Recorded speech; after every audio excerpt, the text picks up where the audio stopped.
நேயர்களுக்கு வணக்கம். இன்று நம்மோடு இணைந்திருக்கிறார் இந்து தமிழர் கட்சியை சேர்ந்த ராம ரவிக்குமார் அவர்கள். வணக்கம்.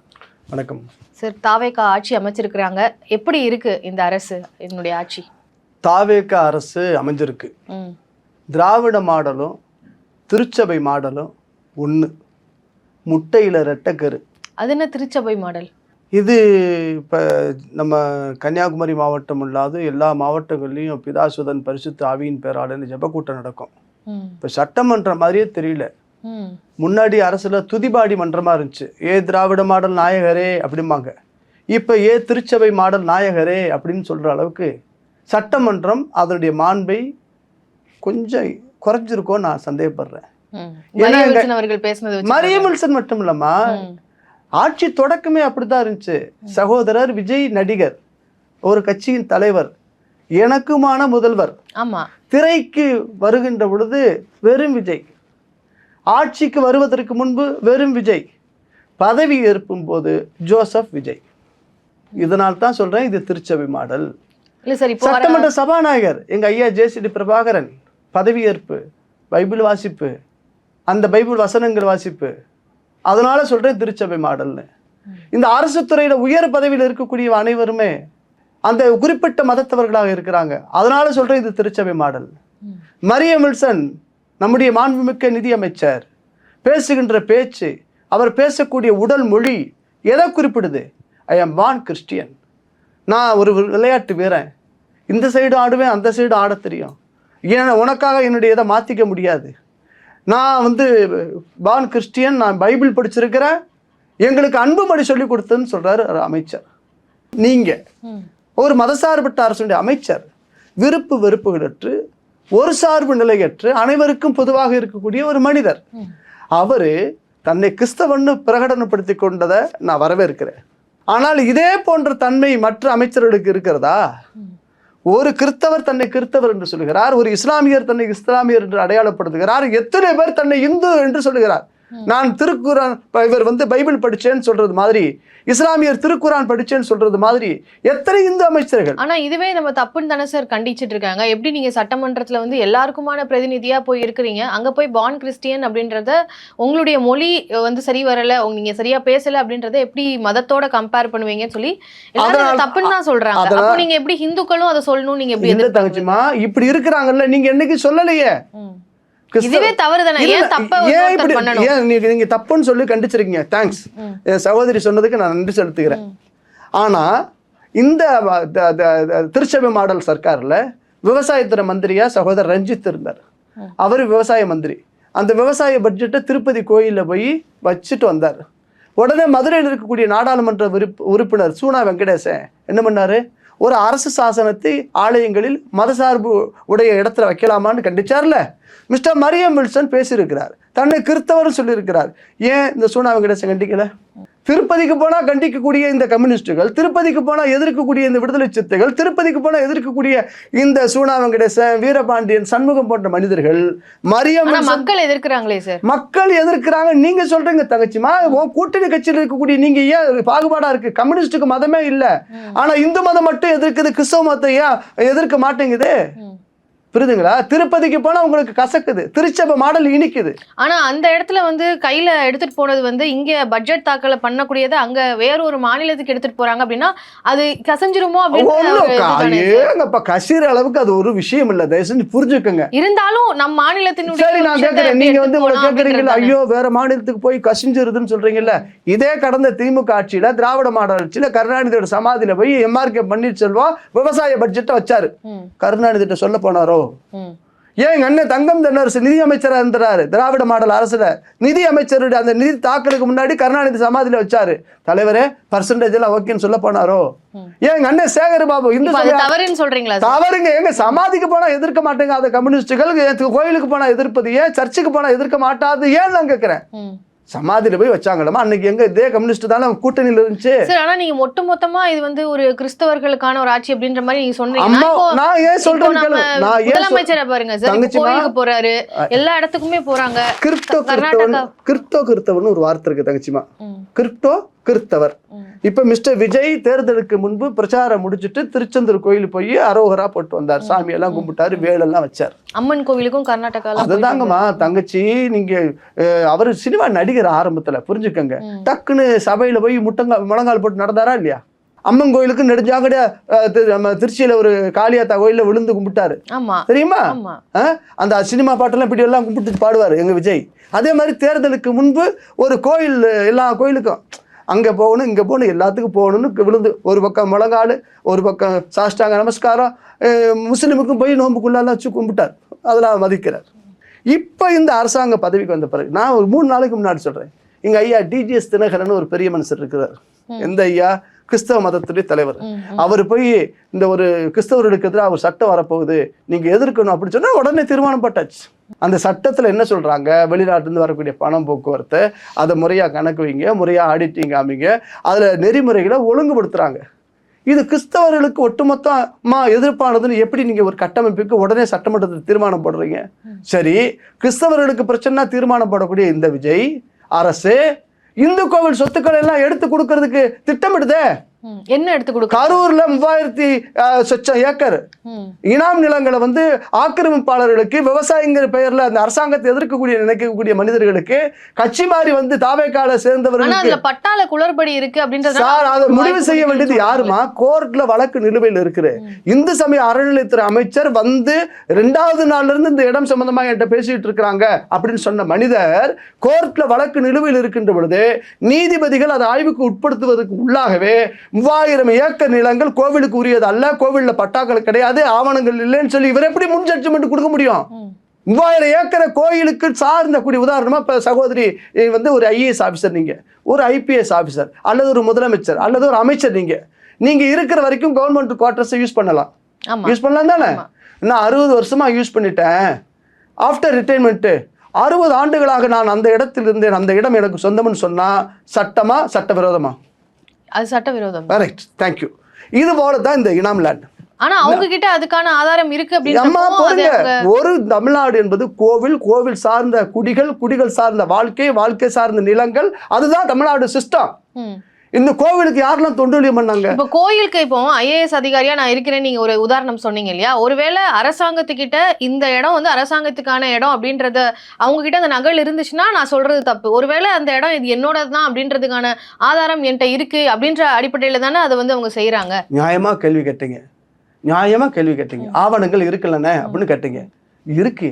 எங்க இருக்குன்னா, ஒரு கோயில் சார்ந்த அந்த இடம், அந்த கோவிலில் பூக்கட்டுறவர்களுக்கு மானியம், நாதஸ்வரம் வாசிக்கிறவங்களுக்கு மானியம், பூசை பண்ணுறவங்களுக்கு மானியம், கோவில் சார்ந்து கைங்கரியம் செய்பவர்களுக்காக கொடுக்கப்பட்ட ஒதுக்கப்பட்ட கொடைகளாக வழங்கப்பட்ட அந்த இடங்கள். ஆனால் அவங்க இருக்கிறாங்களான்னா அது இல்லை. அதற்கு காலப்போக்கில் இந்த பத்திரப்பதிவுத்துறைன்னு ஒரு யோக்கியத்துறை இருக்குது. அந்த யோக்கியத்துறை பத்திரமா போடுவான், உள்ளதுக்கு இல்லாத போடுவான், இல்லாததுக்கு இருக்கிறதா போடுவான். நான் அதுக்கு சம்பந்தமா அப்படி முழுக்க நான் உங்கள்கிட்ட பேசுறேன். இந்த கரூர் விஷயத்துல 3000 ஏக்கர் நிலங்கள் கோவில் சார்ந்த ஒரு 4 கோயிலுடைய இடங்கள், இதை அந்த குடியிருக்கிறவங்களுக்கு இடத்த கொடுக்க போறோம்னு சொல்லி இவங்க திட்டமிட்டு கொடுக்குறாங்க. ஒரு கேள்வி, மதசார்பற்ற அரசு கோயில் நிலத்தை மட்டும் வந்து அவசரமா எடுத்து கொடுக்க வேண்டிய அவசியத்தின் பின்னணி பார்த்தா கரூர்ல நடக்க போற இடைத்தேர்தல். அது இடைத்தேர்தலா அது காலம் தீர்மானிக்கும். ஆனா நீதிமன்றம் இப்பொழுதுக்கு நடத்தாதுன்னு சொல்லிருச்சு. 3000 ஏக்கர் கோவில் சார்ந்த 4 கோயில் இடத்தை எடுத்து கொடுக்கக்கூடிய துணியக்கூடிய இந்த விஜய் அரசு, இந்த தாவேக அரசு 3000 ஏக்கர் அரசு புறம்போக்கு இடத்த கூட இந்த மனிதர்களுக்கு கொடுங்க, உங்களுக்கு இடம் தான் கொடுக்கணும், மக்களுக்கு கொடுக்கணும், காலி செய்ய முடியுமான்னு கேள்வி கேட்கிறீங்கள. 3000 ஏக்கர் அரசு புறம்போக்கு இடங்களை இந்த மக்களுக்கு கொடுக்க முடியுமா? நான் ஊழல் செய்துன்னு சொல்லல, என் கோவில் சொத்தை அழிக்குதுன்னு சொல்றேன். ஊழல் வேற, கோவில் சொத்தை அழிக்குதுன்னு செய்யாத ஒரு விஷயத்த வந்து தாவேக அரசு பண்ணிருக்காங்க. இது வரைக்கும் வந்து இந்த பர்டிகுலரா பிராமண சமுதாயத்துல இருந்து ஒரு HRNC அமைச்சர் வந்து வந்துடக்கூடாது அப்படின்ற மாதிரி இருந்துட்டு இருந்தது. அதை வந்து மாத்தி அமைச்சு இன்னைக்கு கொடுத்திருக்காங்க. எந்த மாதிரி நீங்க வந்து சாதிகளை ஒழிச்ச பெரியார் மண்ணு, சாதி தீண்டாம கூடாதுன்னு சொன்ன இது அண்ணாத்துறை மண்ணு. இந்த மண்ணுல இருக்கக்கூடிய எல்லா சாதியும் ஒளிஞ்சு வச்சு இந்த பிராமண சாதி மட்டும்தான் இருக்கா? இந்த சாதி ஒழிப்பு ஆராய்ச்சி நாயகர் எங்க ஐயா வீரமணி, தீகா வீரமணி, பிராமண சமுதாயத்தை சார்ந்த சொப்னா IASங்கிற ஒருத்தவங்களை செக்ரட்டரியா போட்டாங்க. போட்ட உடனே சொன்னார், பிராமணர்கள் கையில், இன்னொரு வார்த்தை சொன்னா ஒரு பார்ப்பன பெண் கையில் இந்த துறை செல்லலாமா? யாரை எதிர்த்து நாங்கள் கோவிலுக்கு எதிராக போராடினோமோ அவர்கள் கையில் அதிகாரம் செல்லலாமா? இந்த ரமேஷை நியமிச்சதுக்கு, இந்த அமைச்சர் ரமேஷை வீரமணி எதிர்த்தார். சொப்பனா IAS மாத்தியாச்சு, கவர்மெண்ட் செக்ரட்டரி HRNC. இந்த அமைச்சர் பதவிக்கு வந்துருச்சு. ஆனா நீங்க சொல்றீங்க, நான் சொல்றேன், மக்கள் சொல்றாங்க, வீரமணி சொல்றாரு பிராமணன். ஆனா அந்த சகோதரர் அமைச்சர் தன்னை பிராமணன் சொல்றாரா? இல்ல. அவரு பெரியாருக்கு பேரனா இருக்கிறார், வீரமணிக்கு தத்து பிள்ளையா இருக்கிறார், சமத்து பிள்ளையா இருக்கிறார். அவர் பகுத்தறிவு உபதேசம் எல்லாம் பண்றாரு. எங்க பகவான் ஸ்ரீரங்க கோயில்ல கிழக்கு கோபுரத்து மேல செருப்பு போட்டு ஏறுறாரு. சொன்னோம்னா என்ன சொல்றாரு? கட்டட வேலை நடக்குதுன்னா இது சாதாரண இந்த பில்டிங் கட்டுற கொத்தனார் மேஸ்திரி சிகரெட் குடி போறீங்க எல்லாம் பண்ணதுக்கு அப்புறம் தானே சார் அதுக்கான அந்த ஒரு புனித தன்மை உங்க அப்படின்றதுல வீடு இருக்கு. கட்டுறது வேற, உங்க காம்ப்ளெக்ஸ் கட்டுறது வேற, கோயில் திருப்பணி என்பது வேறு. ஆனா கோவில்ல இருக்கக்கூடியவங்க தானே சார் அத அங்க செருப்பு போட்டுட்டு ஏறுங்கன்னு சொன்னாங்கன்றத அறிவுறுத்தி அவர் விளக்கம் கொடுத்தாரு. அவருக்கு அறிவு இல்லைன்னா உங்களுக்கு எங்க போச்சுமா? அந்த ஜெயபால் என்கின்ற ஒரு பெரிய மனிதன், அங்க டோனர் சொல்லக்கூடிய அந்த பெரிய மனிதர், ஆணி இருக்கும், புல்லு இருக்கும், பூண்டு இருக்கும், ஷூ போட்டு ஏறுனா நீ டோனர் சொல்றது கேட்பீங்களா? கோயிலுடைய ஓனர் எங்க ரங்கநாதர் சொல்றது கேட்பீங்களா? டோனரா ஓனரா? HRNC காசு இல்லையா? ஒரு 1.5 கோடி ரூபாய்க்கு அவர் திருப்பணி செஞ்சேங்கிறாரு, இவர் 2.5 கோடிக்கு செஞ்சோம்னு பேனர் வைக்கிறாங்க. இது தூய அரசா, தீய அரசா, ஊழல் அரசா, என்ன அரசு சொல்லுங்க? இப்போ HRNC அமைச்சர் சட்டமன்றத்துல கேக்குறாரு சேகர்பாபு அவர்களை வந்து, நீங்க பார்க்கிங்க்கு வந்து வெறும் லட்சக்கணக்கில் வந்துட்டு போற கோயில்களுக்கு பண்ணினா கூட பரவாயில்ல, ஆயிரக்கணக்கில் தான் மக்களே வராங்க, அந்த கோயிலுக்கு நீங்க பார்க்கிங்னு சொல்லி கோடிக்கணக்கில் நீங்க பண்ணிருக்கீங்க, எதுக்கு அப்படி பண்ணீங்க, ஊழல் பண்ணிருக்கீங்க அப்படின்ற மாதிரியான ஒரு துணியில சட்டமன்றத்துல அதை பதிவு பண்ணியிருந்தாங்க. சேகர்பாபு அவர்கள் அதுவும் தேவைதான் அப்படின்ற விளக்கம் தான் கொடுத்தாங்களே தவிர அந்த இடத்துக்கு அது எவ்வளவு தூரம் தேவை அப்படின்றத சொல்லல. அந்த இடத்துல ஹைஜீன் பிரச்சனை எல்லாம் இருக்கு, கோயில்களுக்கு வர பக்தர்களுக்கு பாத்ரூம் ஃபெசிலிட்டிஸ் அதெல்லாம் இல்லாம நிறைய கோவில்கள் இருக்கு. இந்து சமய அறநிலையத்துடைய சட்டம் அனுமதிக்கக்கூடிய வகையில செலவு செய்யணும், அது சட்டம் சொல்லுது. இந்த திமுக அரசு, திராவிட மாடல் அரசு வந்தபோது சட்டவிரோதமாக கோவிலுடைய இருப்பு பணத்தை எடுத்து கல்யாண மண்டபம் கட்டுறோம், வணிக வளாகங்கள் கட்டுகிறோம் சொன்னபோது அந்த அரசாங்கம் எடுத்த திட்டத்தை எதிர்த்து நீதிமன்றத்தில் வழக்கு போட்டு வென்றது நம்மை போன்று TR ரமேஷ் ஐயா, அப்புறம் ஒரு சில சகோதரர்களாக இருக்கிறாங்க. என்ன ஒரு 1000 கோடியை காப்பாத்திருக்கோம், 1000 கோடி ரூபாயை காப்பாத்திருக்கோம். 5 ஆண்டு காலம் இந்த அரசாங்கம், திமுக அரசாங்கம், திராவிட மாடல் அரசாங்கம், மதசார்பற்ற அரசு எப்படி ஒரு மதத்தினுடைய காசை எடுத்து செலவு செய்யலான்னு வரலாற்று சிறப்புமிக்க தீர்ப்பை எங்க ஐயா SM சுப்பிரமணியம் அருள்முருகன் பெஞ்சு கொடுத்துச்சு. என்ன சொன்னாங்கன்னா, அன்னதானம் கட்டலாம், கூடம் கட்டலாம், அன்னதானம் போடலாம், முதியோர்களுக்கு இல்லங்கள் வைக்கலாம், காப்பகங்கள் வைக்கலாம், சமய பிரச்சாரம் செய்யலாம், தேவார திருமுறையில் ஓதுவிக்கலாம், இதெல்லாம் செய்யலாம்னு சொல்லியிருக்கு. வணிக நோக்கத்தோடு கோவிலுக்கு பக்தர்களுக்கு கொடுக்கக்கூடிய அந்த காணிக்கை பணம் என்பது பொது பணம் அல்ல, கோவில் சார்ந்த வளர்ச்சிக்கு அது பயன்படணும். அதே போல ஒட்டுமொத்தமா எல்லா கோவிலுக்கும் ஓனர் கவர்மெண்ட் கிடையாது, ஒவ்வொரு கோயிலுக்குமான ஓனர் அந்தந்த கோவில் இருக்கக்கூடிய டெய்டி, மூலவர், தெய்வம் தான் காரணம். அந்த பணத்தை எடுத்து கல்யாண மண்டபம் கட்ட வேண்டிய அவசியம் ஏன் வந்ததுன்னு சொல்லி தான் எங்க வழக்குல தீர்ப்பு கொடுத்தாங்க. இல்ல மக்களுடைய இது வந்து இன்வெஸ்ட்மெண்ட் ப்ராசஸ், டெவலப்மெண்ட் ப்ராசஸ்ன்னு சொன்னாங்க. அமைச்சர் சொன்னதுக்காக அவ்வளவு கதை சொல்றேன். அவர் சொன்னார்ல, ஊட்டியில் இருக்கக்கூடிய ஒரு விநாயகருடைய இடத்தை எடுத்து கார் பார்க்கிங், அந்த மல்டி காம்ப்ளெக்ஸ் கார் வைக்கிறதுக்கு, மல்டி கார் பார்க்கிங் அது வைக்கணுங்கிறதுக்கு அவசியம் இல்லை, ஏன்னா அந்த கோயிலுக்கு இவ்வளவு பேர் தான் வர்றேன்னு சொல்லி அமைச்சர் ரமேஷ் பேசினது. அந்த பேசிய பேச்சுக்கு சேகர்பாபு என்ன பதில் கொடுத்தாரு தெரியுமா? இன்னும் அமைச்சர் போய் அங்க இருந்தாரு, அமைச்சர் தான் செஞ்சாருன்னு சொன்னா, நான் ஒன்றும் சொல்லலை தம்பி, இந்த துறைக்கு இந்த மாதிரி மல்டி லெவல் கார் பார்க்கிங் கட்டலாம், கல்யாண மண்டபம் கட்டலாம், கமர்ஷியல் காம்ப்ளெக்ஸ் கட்டலாம்னு சொல்லி உத்தரவு போட்ட ஒரு பெரிய மனுஷன், இந்த துறையினுடைய ஆணையராக இருந்தவர் யாரு? Mister Kumaragurupara IAS. அவர் தான் உத்தரவு போட்டாரு, அவர் தான் போட்ட உத்தரவை ரத்து செய்கிறார், குமரகுருபரன் IAS அப்படின்னு சொன்னார். இப்ப நான் குமரகுருபரன் IAS தான் அனைத்துக்கும் காரணின்னு நான் சொல்ல வரேன். ஏன் சொல்ல வரேன்? இன்னைக்கு அவர் அரசு, இதுக்கு திமுக அரசு இருந்தபோது என்னவா இருந்தாரு? கார்பரேஷன் கமிஷனர் சென்னை, ரைட்டா? புதிய அரசு வந்துருச்சு, ஊழலற்ற அரசு வந்துருச்சு, தூய அரசு வந்துருச்சு அப்படின்னு நீங்களும் மற்றவங்களாம் நம்பிக்கிட்டு இருக்கோம், நானும் நம்புறேன். அதெல்லாம் பொய்யா? ஆமா. ஏன் சொல்றேன் அப்படின்னா, மிஸ்டர் குமரகுருபரன் IAS புதிய அரசு வந்த பிறகு பத்திரப்பதிவு, வணிக வரி, இந்து சமய அறநிலையம் 3க்குமான கவர்மெண்ட் செக்ரட்டரி ஆஃப் தமிழ்நாடு, அரசு செயலர் 3 துறைக்கு. இப்போ பழனியில் ஒரு இஷ்யூ உங்களுக்கு தெரியும், நான் அந்த கோயிலுடைய பிரச்சனைக்காக முடிகாணிக்க போட்டு பிரச்சனை அம்பலப்படுத்தினேன். சுமார் 110 கோடி ரூபாய் சொத்து, தண்டபாணி சுவாமி மடம் என்பதோட சொத்து 1 ஏக்கர் 40 சென்ட், 1888 சாசனம், குப்புசாமி மணியகாரர்னு சொல்லி ஒருத்தர் எழுதி வச்ச சொத்து. வண்ணச்சரவன் தண்டபாணி சுவாமியுடைய மடம் அது, வேலு வழிபாடு நடக்கணும், அன்னதானம் போடணும், பக்தர்கள் தங்கிறதுக்கு வேலை செய்யணும், அங்கே வரக்கூடியவங்களுக்கு வசதி செஞ்சு கொடுக்கணும், இதுதான் சாசனம். அப்புறம் அந்த நிர்வாக கோளாறுகள், அதில் ட்ரஸ்ட்டில் பிரச்சனை, அந்த சொத்தின் பெயரில் மற்றவங்கள்ட்ட காசு வாங்குறாங்க, வழக்கு மன்றத்துக்கு போகுது, வழக்கு நடந்துக்கிட்டு இருக்கு. ஒரு புறம் அறநிலையத்துறை தலையிட்டு இந்த சொத்து நோக்கத்துக்கு விரோதமாக இந்த மடத்தை ஆக்கிரமிக்க பல பேர் முயற்சிக்கிறாங்கன்னு சொல்லும் பொழுது நீதிமன்றத்துக்கு போய் வழக்கில் வென்று அந்த இடத்த திமுக அரசுல கையகப்படுத்துறாங்க 2025 9வது மாதம். இந்த கையகப்படுத்தப்பட்ட சொத்து மடத்துடைய நோக்கத்தை மீறி எல்லாம் நேர்ந்து நிறவி சுத்தப்படுத்தி கார் பார்க்கிங் ஆக்கியாச்சு. அறநோக்கம் என்ன? மடம். மட நோக்கம் என்ன? மக்களுக்கு, பக்தர்களுக்கு வழிபாடு, இந்து சமய பிரச்சாரம் செய்யணும். இது சாசனம். சாசன விரோதமாக நீங்கள் கையில் வச்சுக்கிட்டீங்க. ஜேசி மாரிமுத்துன்னு ஒரு மனுஷன் கையில் வச்சுக்கிட்டார் ஃபிட் பர்சனாக. ஓகே. இந்த சொத்தை 27/3/2026 பதிய முற்படுறாங்க. யாரு? அறநிலையத்துறை கட்டுப்பாட்டில் நிர்வாகத்தின் கீழ் இருக்கக்கூடிய சொத்தை ஒரு தனிநபர் விற்கிறார். முருகதாசன் ஒருத்தர் விற்க முயற்சிக்கிறார்.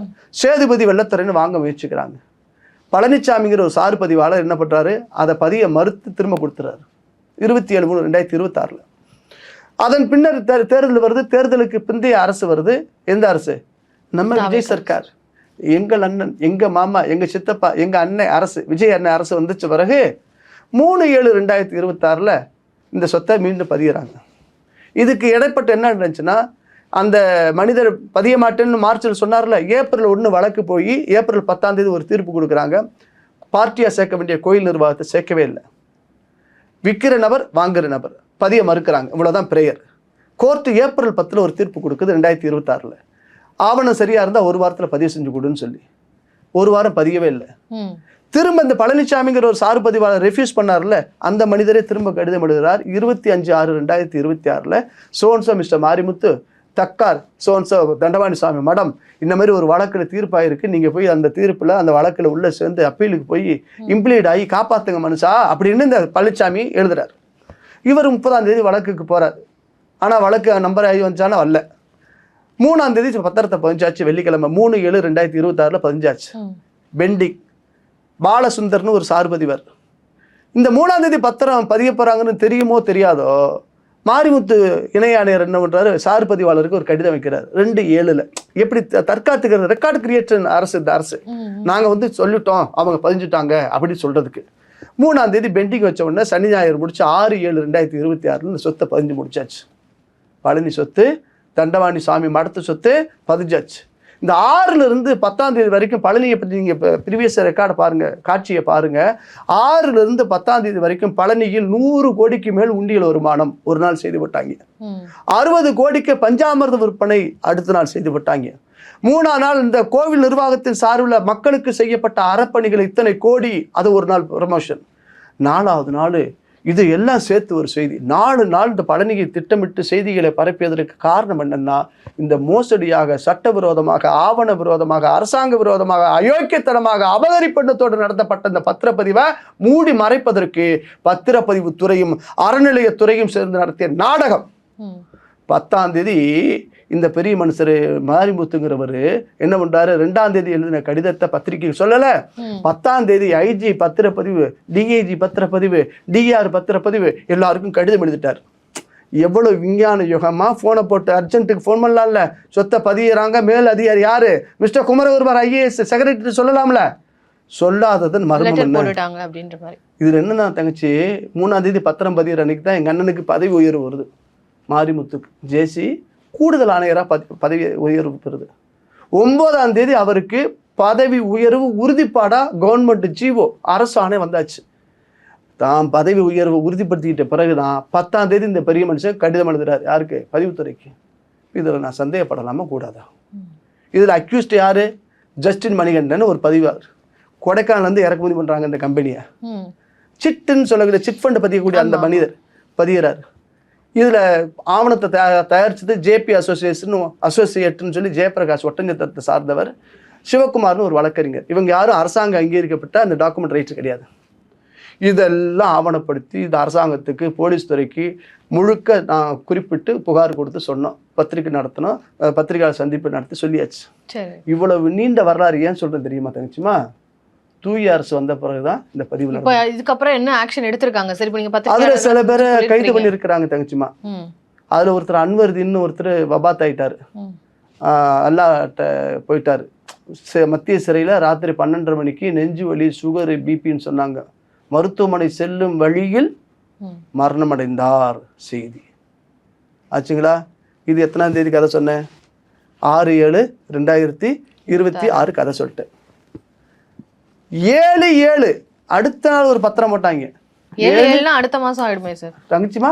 6/7மா அதுக்கு அடுத்த தேதிமா 7/7மா அந்த தேதியில ஒரு பத்திரம் போட்டிருக்காங்கம்மா. கன்னிகா பரமேஸ்வரி திருக்கோயிலுக்கு சொந்தமான சொத்து சுமார் 2 கோடி மதிப்பு. அந்த சொத்தை சுமார் 9 லட்சம் ரூபாய்க்கு தான் பத்திரம் போட்டிருக்காங்க. சேம் பர்சன், சேம் பேட்டர்ன், அதே மோசடி, சேம் மோசடி. இதுதான் அந்த ஆவணம், இந்த 7/7 போடப்பட்ட ஆவணம்.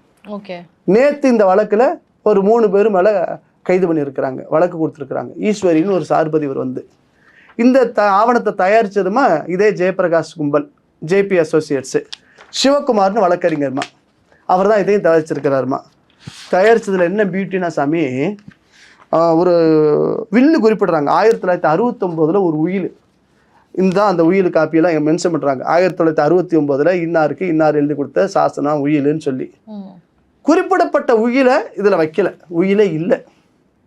இதுக்கு முன்னாடி வேறொரு சொத்து பதிகிறதுக்கு உயில்னு சொல்லி இந்த சொத்தை ஈடாக காமிக்கிறாங்க. இது ரொம்ப டெக்னிக்கான இஷ்யூ பத்திரப்பதிவு என்பது. அதை டெக்னிக்காக இவங்க திருடிட்டாங்க. இது ஒரு உயிலை வைக்கலைங்கிறது முதல் குற்றச்சாட்டு. இதை பதிஞ்சதும் இந்த யோகி சிகாமணி, ஜஸ்டின் மணிகண்டன். எந்த மணிகண்டன்? 110 கோடி பழனி பத்திரப்பதிவு, அவர் தான் அடுத்த நாள் இதை பதிகிறாரு. இதில் என்ன பியூட்டினா சாமி, இன்னொரு விஷயம், 1970 ஒரு மனுஷன் சாகுறாரு, 1972 ஒரு மனுஷன் சாகுறாரு. இறந்தது கோயம்புத்தூரில்.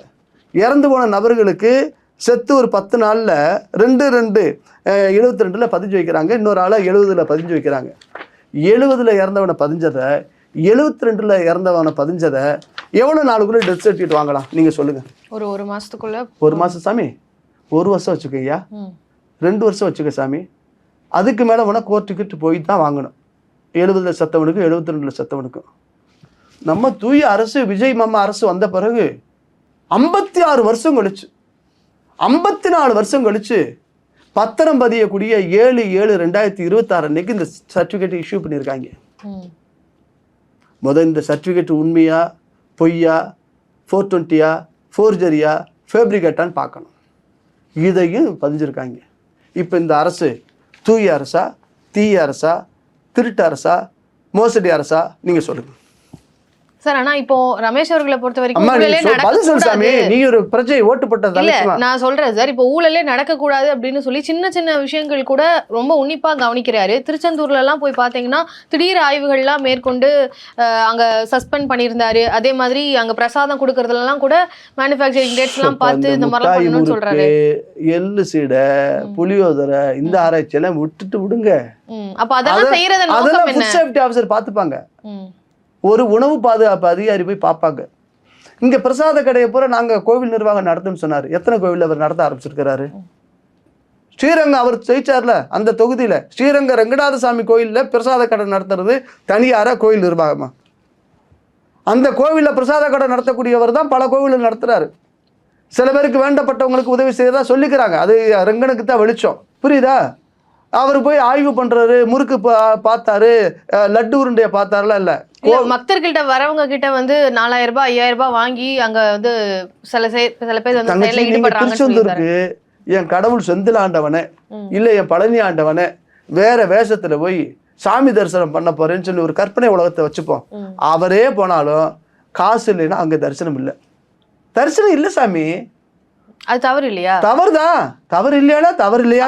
தட்டி கேக்குறாரு. எங்க போய் தட்டி கேட்டாரு? அங்க போயிட்டு அவரே மக்களா நின்னு ஒருத்தர் வந்து அவர்கிட்ட காசு அதெல்லாம் ரீல்ஸ் போனாரு. அதுக்கப்புறம் இப்ப நடக்கலையா? எத்தனை கோயில நீங்க கண்காணிக்க முடியும்? மந்திரி வேணவே காசு கேட்கிறாங்க. சும்மா மந்திரியே வேணாம், அவர் சும்மா நார்மலா போட்டோம், மந்திரின்னு சொல்லிக்கவே வேணாம். 1 மாசம் எங்கெங்க வேணா போட்டோம்.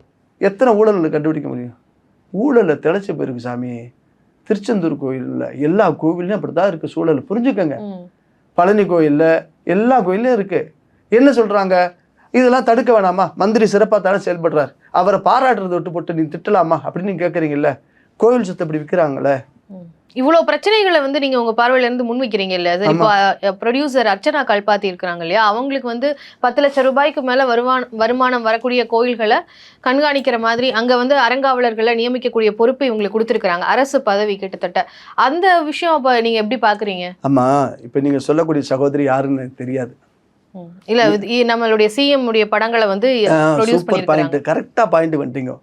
அவர் சிஎம்க்கு ஒளிப்பதிவு பண்ணவர், அந்த ஃபில்ம் இன்ஸ்டிடியூட்டுக்கு ஏதோ தலைவர், அவருக்கு உதவியா இருந்தவர், இப்ப அரசனுடைய சார்பில் முதலமைச்சருடைய செக்ரட்டரி. எவ்வளவு பெரிய ஆட்கள் பாருங்க.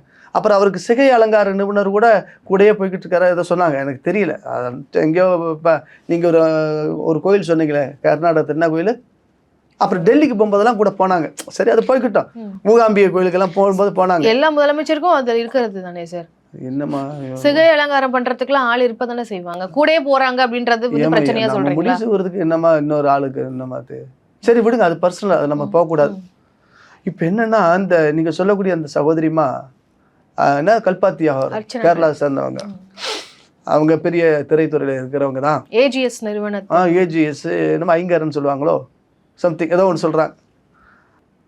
அந்த திரைத்துறையில் இருக்கிறதுனால ஒளிப்பதிவு செஞ்சவங்களுக்கு, ஃபைனான்ஸ் பண்ணவங்களுக்கு, படத்துக்கு தயாரித்தவங்களுக்கு எல்லாம் பொறுப்பு கொடுக்கறது நல்ல நிலையை நான் பார்க்கல.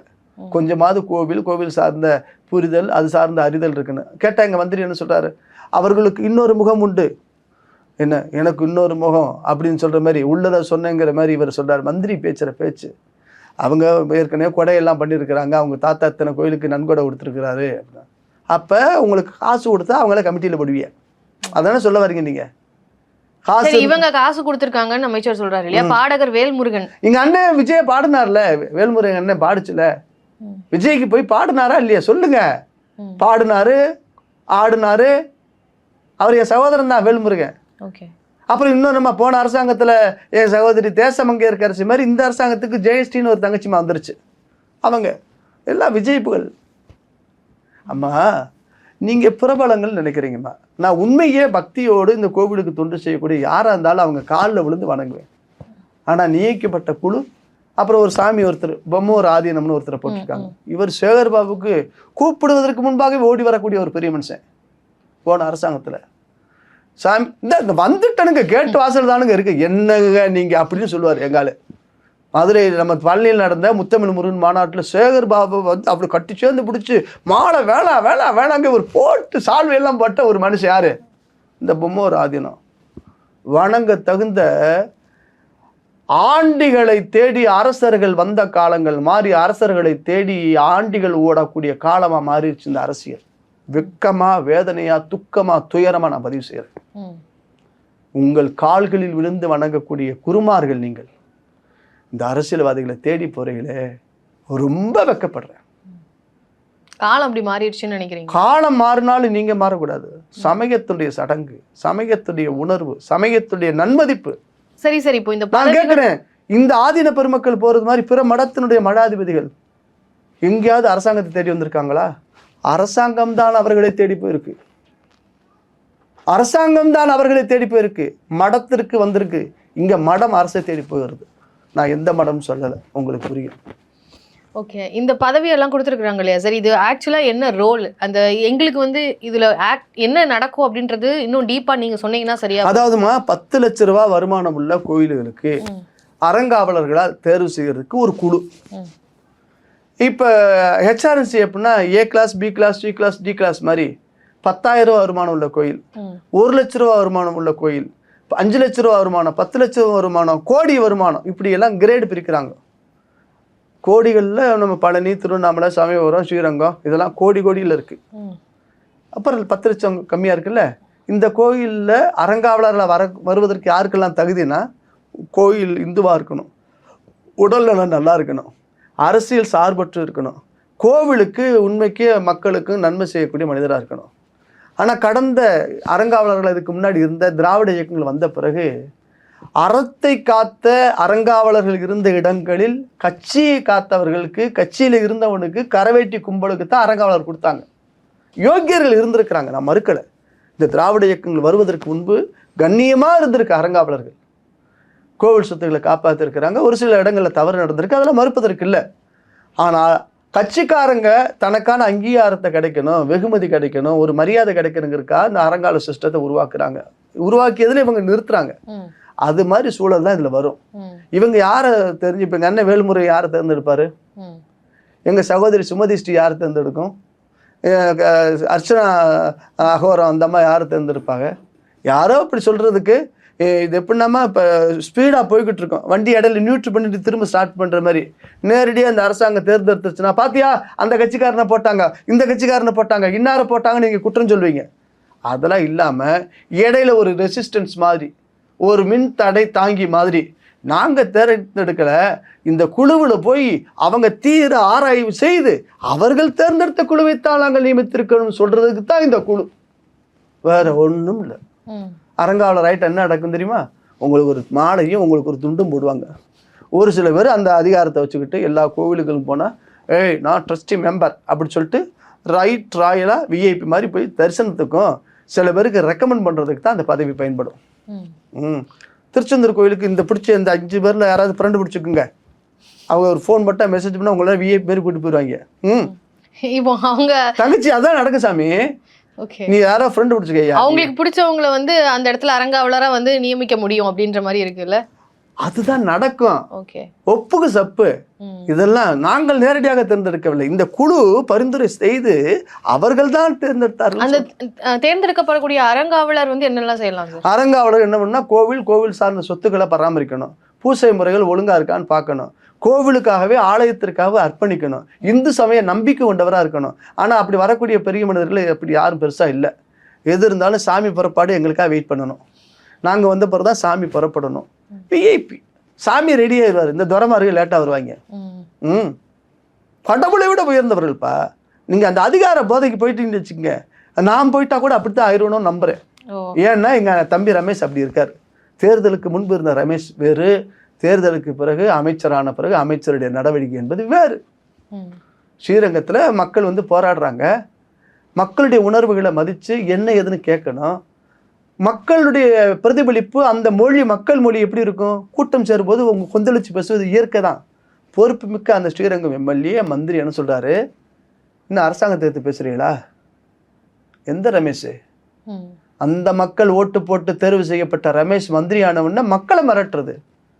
ஆனா நீங்க எப்படி சொல்றீங்க? நாங்க இன்னைக்கு ஒரு கடந்த வாரம் கூட மக்கள் கிட்ட போய் யார் சட்டமன்றத்துல நல்லா செயல்படுறாங்க, யார் நல்ல அமைச்சரா இருக்கிறாங்க அப்படின்ற கேள்வி எடுத்தப்போ நிறைய மக்கள் வந்து அமைச்சர் ரமேஷ் அவர்களை தான் சாமானிய மக்கள் சொல்றாங்க. சொன்ன இது ரீல்ஸ் ஆட்சி, ரீல்ஸ் ஆட்சி தங்கச்சிமா. இப்போ எங்கெல்லாம் உங்களெல்லாம் ப்ரமோட் பண்றதுக்கு நீங்க அதுக்குன்னே ஒரு குழு 11 பேர் கொண்ட, டே இப்பத்தாண்டா டீ கடை தரதா அண்ணே 11 பேர் கொண்ட குழு வச்சிருக்கோம்னே அப்படி சொல்லுவாங்கல்ல, அது மாதிரி தான் இது. இந்த ரமேஷ் மக்களை மிரட்டினார். நீங்க பாத்தீங்களா? நேரடி வீடியோ இருக்கு தங்கச்சிமா, வலைத்தளங்கள்ல வந்துச்சுமா. மக்கள் வந்து சொல்றாரு கோர்ட்டை மதிக்கணும். யார் சொல்றது? தம்பி ரமேஷ். திருப்பரங்குன்ற விஷயத்துல கோர்ட்டை மதிச்சு எல்லாரீங்க.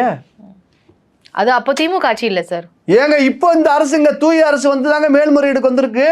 திருப்பரங்குன்ற வழக்கு போட்ட மனுதாரங்கிற அடிப்படையில் சொல்றேன், கேவியட் போட்ட மனுதாரர் சுப்ரீம் கோர்ட்டுக்கு போய் காத்திருந்து இந்த அரசாங்கம் மேல்முறையீட்டுக்கு வந்துச்சு.